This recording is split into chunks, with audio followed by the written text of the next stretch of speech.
말씀 함께 보시겠습니다. 누가복음 20장입니다. 누가복음 20장 45절부터 21장 4절 말씀. 누가복음 20장 45절에서 21장 4절입니다. 신약 132면입니다. 41절부터 한 절씩 교독하겠습니다. 예수께서 모든 백성이 들을 때 예수께서 그 제자들에게 이르시되 그 다니는 것을 원하며 시장에서 문안받는 것과 회당의 높은 자리와 잔치의 윗자리를 좋아하는 서기관들을 삼가라.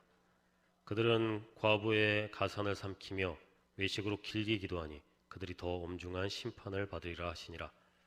예수께서 눈을 들어 부자들이 헌금함에 헌금 넣는 것을 보시고 또 어떤 가난한 과부가 두 랩돈 넣는 것을 보시고 이르시되 내가 너에게 말하노니 이 가난한 과부가 다른 모든 사람보다 많이 넣었다. 함께요. 저들은 그 풍족한 중에서 헌금을 넣었거니와 이 과부는 그 가난한 중에서 자기가 가지고 있는 생활비 전부를 넣었느니라 하시니라. 아멘.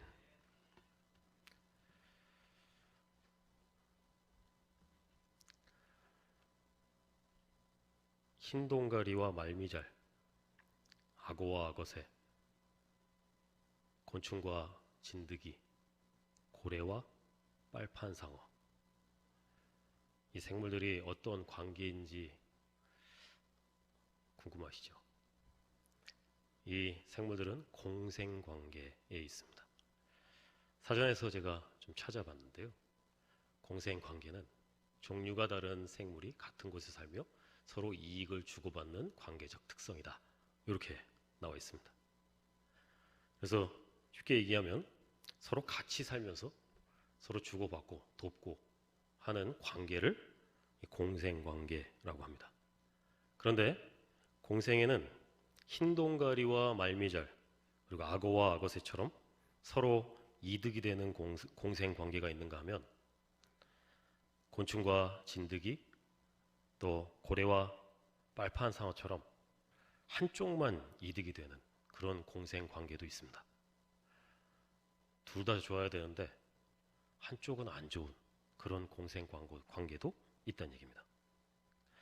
함께 살아가는데 서로에게 이익이 되면 참 좋겠지만 한쪽에만 이익이 되는 것은 참 괴로운 일이 아닐 수 없습니다. 우리 스스로를 좀 한번 생각해 봤으면 좋겠어요. 우리도 함께 살아가고 있잖아요. 그런데 과연 내가 서로에게 이익을 주고 있을까? 아니면 내 이익 때문에 남을 이용하고 있지는 않을까? 생각해 볼 필요가 있다는 얘기입니다. 오늘 함께 우리가 말씀을 읽었는데 오늘 말씀에는 서기관과 과부 이 두 부류의 사람들이 등장을 합니다. 이 두 사람의 관계가 어떤 관계일까? 우리가 좀 생각을 해볼 필요가 있어요. 이들이 공생관계인 것처럼 한 본문에 나오기 때문에 함께 살아가고 있는데 서로에게 이익이 되고 있는지 아니면 한쪽만 이익을 취하고 있는지 생각해 볼 필요가 있다는 얘기입니다. 아무런 관계가 없을 것 같은 이 두 부류의 사람들이 어떻게 연결이 되어 있는지를 좀 살펴보고 하나님이 우리에게 무슨 말씀을 하시려고 하시는지를 헤아려보는 그런 시간이 되었으면 좋겠습니다. 먼저는 서기관에 대해서 우리가 좀 생각을 좀 해보려고 그래요. 본문에 등장하는 이 서기관들은 예수님의 비판의 대상이 되고 있지만 그렇게 만만한 사람들은 아닙니다. 이 서기관이라는 사람들은 사람들의 이 성경을 필사하는 사람들이었단 말이죠. 그래서 지금처럼 인쇄술이 없었기 때문에 성경을 손으로 직접 베껴 적었어야만 했습니다. 그런데 이들이 그냥 단순하게 필사만 하는 게 아니라 필사를 하면서 성경에 대한 주석도 달고 해석도 달고 지금의 신학자에 해당하는 그런 일을 했던 사람이 바로 이 서기관들이란 얘기죠. 또 이 일이 굉장히 아무도 할 수 없는 일이잖아요. 그래서 굉장히 뛰어난 사람들을 뽑아서 그래서 스승과 함께 숙식을 하면서 배우고 또 익히는 그런 도제식 교육을 통해서 후학을 양성하는 그런 시스템이 이들에게 있었다는 사실이에요. 그래서 대대로 뛰어난 사람들이 계속해서 배출되는 게 바로 이 서기관이었습니다. 그렇게 신학적으로 굉장히 뛰어난 서기관들이 했던 일이 또 한 가지 있는데, 그게 뭐냐면 회당에서 율법을 해석하는 일을 했습니다. 유대인들이 토요일마다 어디에 모였냐면 회당이라는 곳에 모였어요. 왜 회당에 모였냐면 이들이 포로로 끌려갔을 때가 있었잖아요. 바벨론에 끌려갔을 때 거기서 자유롭게 예배를 드릴 수 없고 또 성전이 없었기 때문에 어쩔 수 없이 회당이라는 곳에 모였었는데, 거기서 또 누군가가 말씀을 좀 가르쳐야 되잖아요. 근데 말씀을 제일 잘하는 사람이 누구냐? 서기관들이니까. 서기관들이 그 앞에서 말씀을 가르치고, 그리고 하나님이 여전히 우리를 사랑하신다는 것, 여전히 우리를 기억하고 계시다는 것을 함께 나누고, 그리고 함께 하나님을 위해서 기도했던 것이 바로 이 회당에서의 그들의 종교 행위였어요. 그래서 이 율법 해석을 할 수 있는 사람, 또 율법을 가장 잘하는 사람이 이 서기관이었기 때문에 이 서기관들이 이런 아주 중요한 일을 했다는 사실입니다. 굉장히 대단한 사람들이죠. 성경에 대해서 누구보다도 잘 아는 사람들이었고, 누구보다도 성경에 정통한 사람들, 율법에 정통한 사람들이었기 때문에 스스로 굉장히 우쭐했던 것 같습니다. 그래서 이 유대인들이 율법의 백성들이잖아요. 그래서 그들에게 율법이라는 것은 굉장히 절대적인 가치였다는 사실이에요. 그런 율법을 해석하는 서기관들을 굉장히 대우를 잘해줬습니다. 그리고 좋은 자리에 앉히고 또 존경해 마지 않는 그런 사람들이 바로 이 서기관들이었다는 사실이에요. 그래서 이 사람들이 굉장히 많은 인기를 얻고 또 여러 가지로 대우를 많이 받으면 좀 우리 속담처럼 벼가 익을수록 좀 고개를 숙여야 되는데, 그래서 좀 겸손해지고 조금 더 낮아져야 될 텐데, 이들이 하는 행동들이 좀 어땠냐면 자신들의 권위를 더 공고하게 하기 위해서 이 자신들의 어떤 권위를 가지고 이익을 얻는데 혈안이 되어 있었습니다. 그들이 어떻게 했느냐, 그 행동을 좀 보도록 하겠습니다. 먼저는 이들이 긴 옷을 입고 다녔다고 우리에게 설명을 합니다. 긴 옷을 입었다는 얘기는, 이 긴 옷은 언제 입는 거냐? 종교 행사를 집전할 때 입는 것이 바로 이 긴 옷이었습니다. 그런데 이 긴 옷을 종교 행사를 집전할 때가 아니라, 그러니까 쉽게 얘기해서 회당에서 말씀을 가르칠 때만 입는 옷인데 이것을 평상복처럼 입었다는 사실입니다. 그래서 긴 옷을 회당에서만 입는 게 아니라 평소에도 막 입고 다녔다는 얘기예요.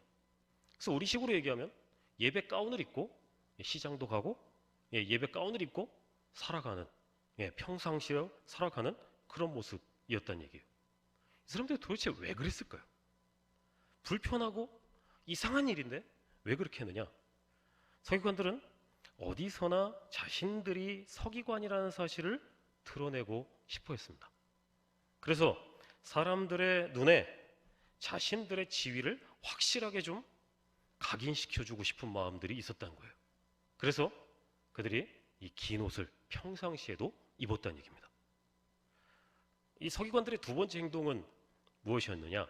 시장에서 문안을 받았다라고 우리에게 설명을 합니다. 시장이 뭐 하는 데냐? 사람들이 많이 모이는 곳이죠. 거기에 일부러 사람이 많은 곳에 찾아가서 거기서 인사를 받았다는 얘기입니다. 이거 언제 이런 사람들을 많이 보냐면 선거철에 많이 봅니다. 선거철에 시장 같은 데 가면 꼭 시장에 꼭 가잖아요. 그래서 어묵 하나 먹고, 그죠? 사진 한 장 찍고, 이런 게 이 선거를 치르는 후보들의 모습이에요. 그래서 사람 많은데 왜 가냐면 자신들의 지위와 권력을 이들에게 좀 보여주려고, 그래서 시장에 갔다는 얘기입니다. 그래서 자신들의 입지를 정말로 확고하게 만들기 위해서 시장에 가는 것을 좋아했다라고 우리에게 이야기를 하고 있는 것입니다. 세 번째 이 서기관들의 행동은 뭐냐? 회당에서 높은 자리와 잔치의 윗자리를 좋아했다, 이렇게 우리에게 설명합니다. 서기관은 아까 설명드린 것처럼 회당에서 율법을 해석하는 사람이었단 말이에요. 그러다 보니까 애쓰지 않아도 회당에서 좋은 자리에, 윗자리에 앉게 돼 있습니다. 그런데 누가 거기 앉으라고 얘기 안 해도 자기가 거기 앉으려고 애를 썼다는 얘기예요. 그리고 회당이 아니라 잔치집에 가서도, 잔치집에서는 사실 그 잔치에 이 연 사람과 가까운 사람이 높은 자리에 앉아야 되는 거 아닌가요? 그런데 자기가 서기관이니까 좋은 자리에 앉아야 된다고 애를 써서 기어코 좋은 자리에 앉았다는 얘기입니다. 왜 그랬느냐? 자기가 대우를 받아야 되는 사람이다라는 것을, 나는 이만큼 대우를 받아야 된다는 사실을 사람들에게 좀 보여주고 싶었다는 얘기입니다. 그래서 자기의 지위와 권력을 더 확고하게 만들기 위해서 애썼던 사람, 그 사람이 바로 이 서기관들이었다는 얘기예요. 그래서 서기관들이 긴 옷을 입고 다니고 시장에서 문안을 받고 또 높은 자리에 앉고 그렇게 좋아했던 이유들은 하나같이 자신들의 지위를 더 확실하게 만들고, 그래서 흔들리지 않는 자신들만의 권력을 만들기 위한 그런 모습들을 보여주고 있다는 얘기예요. 그래서 이 사람들이 어떤 사람들인지 여러분들이 감이 오실 겁니다. 자, 이제 서기관이 어떤 사람들인지 알겠고요. 이제 과부에 대해서 좀 생각을 해보려고 합니다. 참 안타까운 일이지만 참 요즘에는 이혼이 너무 흔해져 버려서 이 과부, 요새 뭐 이혼녀에 대해서 이 얘기하는 게 조금 쉽지 않습니다. 뭐 워낙 사회적 문제가 되다 보니까 이혼녀에 대해서, 과부에 대해서 얘기하는 것이 그렇게 좋은 주제는 아닌 것 같습니다. 게다가 이 TV에 나오는 이 재벌가 이혼녀들이 워낙 비싼 위자료를 받아가지고 그래서 조금 부럽기까지 한 사람들이 이 이혼녀들이에요. 얼마 전에 아마존 창업자 이 제프 베조스라는 사람이 이혼을 했는데 그 전 부인이 위자료를 얼마나 받았느냐? 42조를 받았습니다. 이게 인류 역사상 가장 많은 위자료를 받은 기록이에요. 그래서 이혼을 해도 먹고 살만하고요. 이혼을 해도 누구보다 잘 사는 사람들이 있다는 사실입니다. 물론 일부 이 부자들의 이야기지만 일반적으로 요즘 부자들은 요즘 과부들은 과거에 비하면 경제적으로 어려움을 덜 겪는 것이 사실이에요. 물론 힘든 분들도 있겠지만요. 그런데 예수님 시대의 사정은 굉장히 달랐습니다. 남편과 일찍 사별을 한 여자들이 많았어요. 왜 그랬냐면 전쟁이 많았잖아요. 전쟁이 많으니까 전쟁터에 끌려갔다가 남편이 죽어요.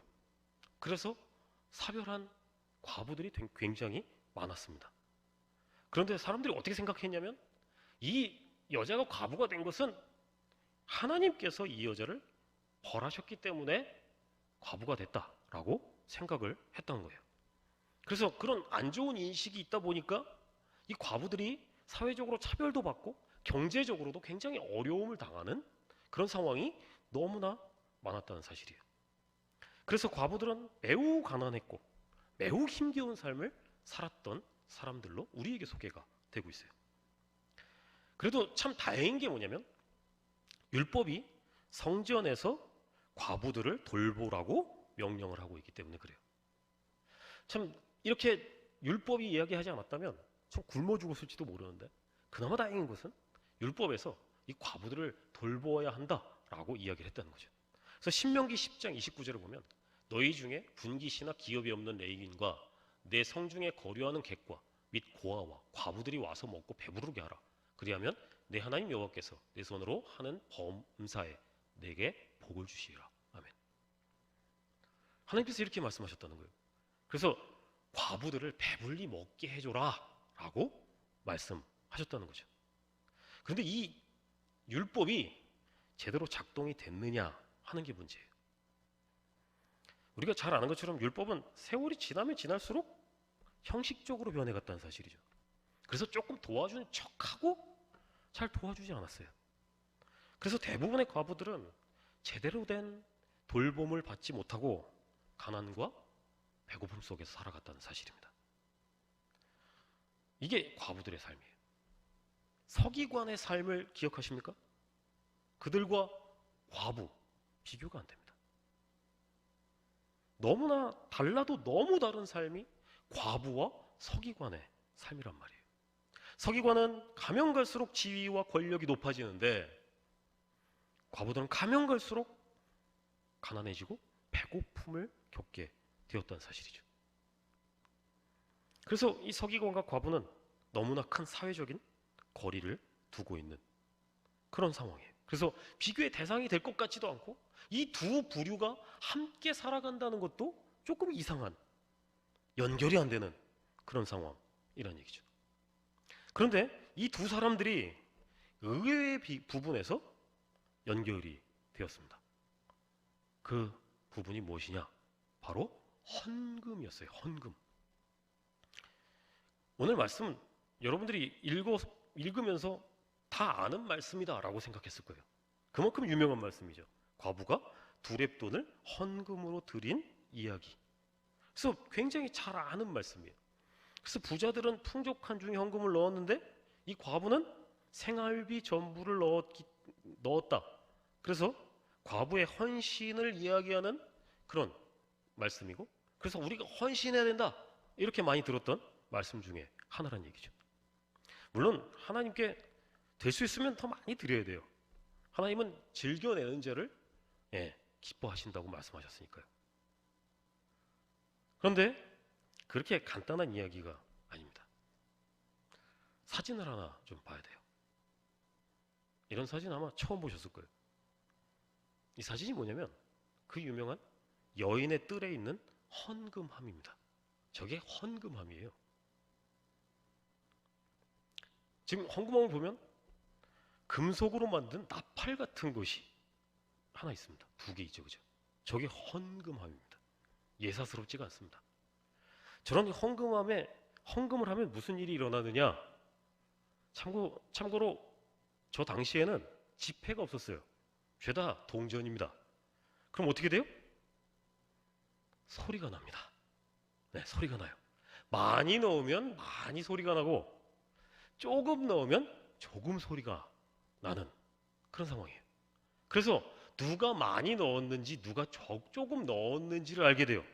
그래서 굉장히 잔인한 그런 헌금함이 헌금함이란 사실입니다.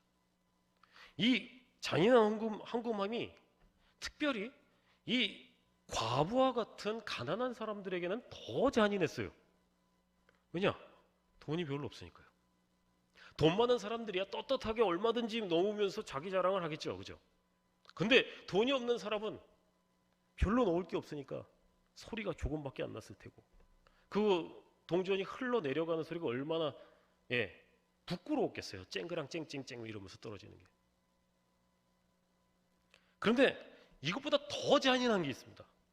더 잔인한 게 뭐냐면 그 헌금함 앞에 서기관들이 앉아 있었다는 사실이에요. 서기관들이 뭘 했냐? 그 헌금함 앞에서 헌금한 사람들을 위해서 기도를 해줬습니다. 감사하죠. 헌금했으니까 기도해줬으니까.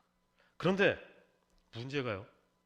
헌금 소리가 길게 나는 사람에게는 기도를 길게 해주고 헌금 소리가 짧게 나는 사람들에게는 헌금을 짧게 해줬다는 거예요.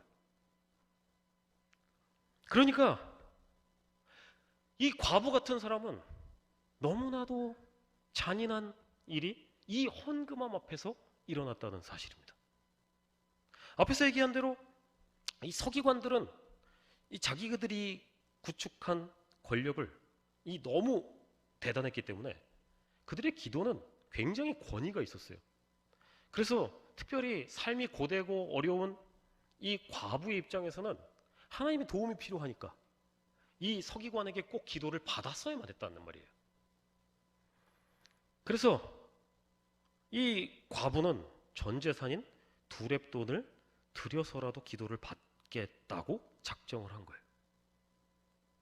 참고로 이 두렙돈이라는 이 돈이 하루 일당의 64분의 1입니다. 그러니까 우리 일당을 한 10만 원으로 치면 64분의 1은 1560원이에요. 이 과부가 가지고 있던 전 재산이 1560원이라고요.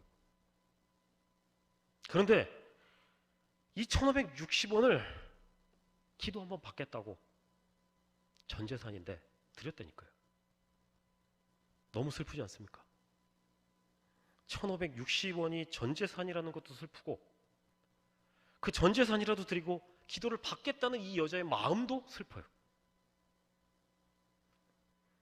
그래서 이 이야기를 보면서 과부의 간절함 그리고 서기관의 이 악한 마음이 너무 대비가 돼서 화가 나는 그런 본문이 오늘 말씀이에요. 왜 이런 슬픈 상황이 발생을 했을까요? 서기관들이 하려고 했던 일들이 문제가 있기 때문에 그래요. 그들이 뭘 하려고 했냐? 자신의 권력, 자신의 지위를 더욱더 온전하게 더 크게 만들어서 다른 사람들을 지배하려고 했다는 거예요. 자기가 높아지고 더 높아져서 다른 모든 사람들을 자기 발 아래 두려고 했다는 사실이죠. 그래서 이건 뭐냐? 종교를 사유화해서 자신들이 주인 노릇을 하겠다는 아주 무서운 그런 행동이 바로 이 서기관들의 일이었다는 거예요. 예수님은 이런 서기관들의 모습을 보시면서 이런 일을 절대 하면 안 된다라고 말씀하시고 이런 자들에게 엄중한 심판이 있을 것이다 라고 말씀하고 계시는 겁니다. 그런데 이들이 이런 모습을 보시면서 예수님 진짜 하고 싶었던 얘기가 있어요. 그게 뭐냐면 예수님이 도대체 이 기독교의 주인이 도대체 누구냐? 서기관이냐? 아니면 그 누가 주인이냐라는 것을 이야기하고 싶으셨던 사실이에요. 오늘 읽은 말씀 바로 위에 보면 20장 41절부터 44절 말씀을 우리가 볼 수 있는데요. 그 말씀을 보면 예수님께서 유대인들에게 이렇게 물어봐요. 왜 너희는 그리스도를 다윗의 자손이라고 말하냐? 이렇게 물어보세요. 예수님은 그게 별로 마음에 안 드시는 것 같아요. 예수님을 다윗의 자손이라고 부르는 걸. 물론 성경이 나중에 오실 메시아를 다윗의 자손이라고 예언을 했어요. 그리고 유대인들이 그것을 그렇게 부르는 것에 대해서 잘못이라고 얘기할 수는 없습니다. 근데 예수님이 이 얘기를 하신 이유가 뭐냐? 그리스도가 다윗의 자손으로 왔기 때문에 다윗의 자손의 후예들, 그들만의 임금이라고 생각하는 건 안 된다는 얘기를 하고 싶으세요. 사람들이 예수님이 다윗의 자손이기 때문에 다윗의 자손들만을 위해서 예수님이 오셨고 그리고 그래서 그들에게 영원한 황금기를 허락할 거라고 생각을 했다는 거예요. 근데 그렇게 생각하면 안 된다는 것을 예수님이 얘기를 하기 시작하시는데 시편 110편을 인용하면서 이렇게 말씀하세요. 주께서 내 주께 이르시되 내가 내 원수를 내 발등상을 삼을 때까지 내 우편에 앉았으라. 이 말씀을 예수님께서 인용을 하셔서 얘기를 하시는데 이게 누가 한 얘기냐면 다윗이 시편 110편에서 쓴 시입니다. 그런데 이게 누가 누구한테 한 얘기를 쓴 거냐? 하나님이 예수님께 하신 말씀을 기록한 것이 이 말씀이에요. 그래서 이 말씀을 인칭 대명사들을 원래 주인을 집어넣어 가지고 다시 한번 읽으면 이렇게 돼요. 하나님께서 예수님께 이르시되 하나님이 예수님의 원수를 예수님 발등상으로 삼을 때까지 하나님 우편에 앉아 있어라. 이게 무슨 말이냐면 하나님께서 예수님께 그 원수 사탄을 완전히 무너뜨릴 때까지 어디에 있으라고 얘기하셨냐면 하나님 우편에 앉아 있으라고 말씀하셨다는 거예요. 그게 언제 일어나는 일인가요? 종말의 때 예수님께서 다시 오시면 원수를 완전히 무너뜨리실 거잖아요. 그 전까지 어디에 앉아 계세요? 하나님 우편에 앉아 계시다가 저리로 산 자와 죽은 자를 심판으로 오시리라. 이 말씀이란 말이에요. 그래서 이 다윗이 이 노래를 부르면서 뭐라고 설명을 하는 거냐면 예수님을 내 주라고 설명해요. 내 주. 네. 그러면서 예수님이 하시는 얘기가 뭐냐면, 야, 어떻게 다윗이 나에 대해서 내 주인입니다라고 얘기하는데 내가 다윗의 후손이냐, 이렇게 말씀하시는 거예요. 그래서 예수님이 예언하신 대로 이 다윗의 후손으로 이 땅에 오셨지만, 이 다윗은 예수님을 성부 하나님과 동등한 권세와 권위를 가진 자로 소개를 하고 있다는 거죠. 그래서 예수님 자신이 뭐가 되시냐? 주님이 되신다라고 다윗과 예수님께서 이야기를 하고 계신 거예요. 그래서 예수님이 이스라엘 이 유다 민족만 구원하시는 게 아니라 그분이 주시기 때문에, 하나님이시기 때문에, 그분이 주님이시기 때문에 우리 모든 사람들을 다 구원하시는 분이시고, 우리 모두의 왕이시고, 우리의 모두의 하나님이시라고 예수님이 말씀을 하고 계시다는 얘기입니다. 예수님은 이 서기관들이 스스로를 높이고 자기의 권세와 권력을 쌓고 그래서 다른 사람들을 지배하려고 하는 것을 지적을 하셨다고 제가 말씀을 드렸어요. 이건 뭐 하는 거라고요? 자신의 삶을 자기 것으로 알고 그래서 스스로 자기의 삶의 주인을 자기로 삼는 그런 모습이에요. 그래서 이 삶은 내 거다. 그래서 내가 높아져야 되고 내가 주인이 되어야 되고 다른 사람을 무시해도 되고 다른 사람을 내 발 아래 둬야 된다고 생각하는 사람들이 바로 서기관이었다고요. 그래서 스스로 주인이 되려고 긴 옷도 입고 시장에 가서 문안도 받고 그리고 회당과 잔치 자리에서 좋은 자리 찾고 그랬다는 얘기죠. 이게 바로 자기가 주인 되려고 하는 모습이고, 이것은 예수님을 모르는 것이며 예수님이 왕이시고 주시라는 사실을 무시하는 일이다라고 말씀하고 있다는 얘기예요. 그래서 예수님이 우리에게 이야기하고 싶으신 건 뭐냐면, 우리가 그럴 수 있다는 거예요. 우리가 예수를 믿고 예수를 따르고 예수를 바라보고 있고 하나님의 백성이라고 얘기하고 있는데 자꾸 나에게 관심이 더 많고 나의 삶을 채우고 내가 높아지고 내가 잘되고 내가 자꾸 높은 자리에 서려고 하고 있을지 모른다는 거예요. 그러면 그것은 내가 삶의 주인이 되는 것이고 하나님이 주인이 되시는 것이 아니라, 예수님이 주인이 되는 것이 아니라 내가 모든 것의 주인이 되는 것이라고 말씀하고 있다는 것입니다. 그래서 스스로 그 주인의 자리에서 내려와서 예수님 앞에 서야 한다고 말씀하고 계신 거예요. 그래서 내가 내 삶의 주인이 아니라 예수님이 나의 삶의 주인이며 그분이 내 모든 것이라고 인정하는 삶을 살아내라고 말씀하고 계신 겁니다. 그래서 스스로 주인 되는 사람은 자꾸 다른 사람을 항복시키고 그래서 다른 사람을 자꾸 부리려고 한단 말이죠. 그런데 이제 어떻게 해야 되느냐? 우리가 이제 예수님께 항복해서 주님이 나를 마음대로 쓰시게 해야 한다고 우리에게 말씀하고 계시다는 사실이에요. 이제 그래서 내가 그 높은 자리에서 내려와서 이제 그 예수 그리스도의 그 발 앞에 엎드려 항복하고 그 예수의 왕 되심을 노래하는 사람이 되어야 한다고 말씀하고 있다는 얘기입니다.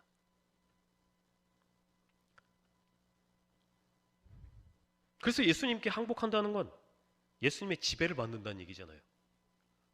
어떤 사람에게 지배를 받는다는 것, 그건 되게 슬픈 일이에요.